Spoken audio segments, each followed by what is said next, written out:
आचार्य चाणक्य ने एक बात कही थी कि कोई भी राष्ट्र बाह्य रूप से असुरक्षित हो और आंतरिक रूप से उसमें अगर उपद्रव हो तो राष्ट्र अराजक कहलाता है। और अराजक राष्ट्र बहुत शीघ्र समाप्त हो जाता है। यानी अराजक राष्ट्र की स्थिति वैसे ही होती है जैसे आज आप पाकिस्तान की स्थिति देखते होंगे। पूरी तरह अंदर से खोखला हो चुका है, अस्त व्यस्त हो चुका है। ये अराजकता किसी भी राष्ट्र को दुर्गति के कगार पर ले जा करके उसके अस्तित्व के सामने प्रश्न चिन्ह खड़ा कर सकता है।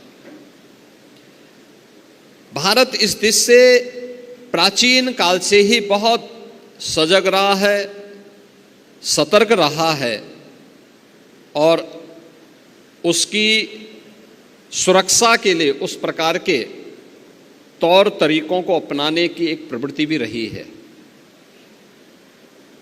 वैदिक कालखंड से ही हर भारतीय को इस बात की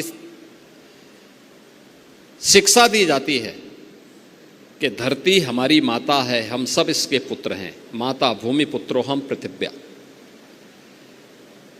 धरती हमारी माता है तो मां के साथ कोई भी सुयोग्य पुत्र किसी भी प्रकार की छेड़छाड़ और अराजकता को बर्दाश्त नहीं कर सकता है। कोई भी पुत्र नहीं कर सकता है। अगर भारत की आन मान और शान के साथ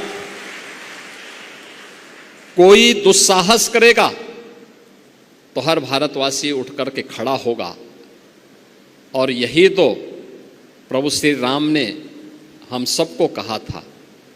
उनका उपदेश इसी बात को लेकर के, जब उन्होंने जंगलों वन के दिनों में, जब वनवास उनको हुआ वन के अंदर, और उस समय की भारत की सबसे बड़ी चुनौती जो थी, वे जो राक्षस थे, रावण के राक्षस थे, उन राक्षसों के उत्पात के बारे में, उनके उपद्रव के बारे में जब उनके सामने इस बात को रखा था तो उन्होंने एक ही संकल्प लिया था। तब उन्होंने कहा था, भारत की विद्वत शक्ति के सामने उस समय उन्होंने एक ही संकल्प लिया था, निस्सरहीन करो मई मुझ उठाए प्रण कीन।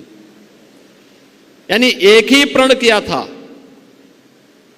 कि मैं इन राक्षसों को पूरी तरह समाप्त करके इस धरती को राक्षस विहीन करूंगा।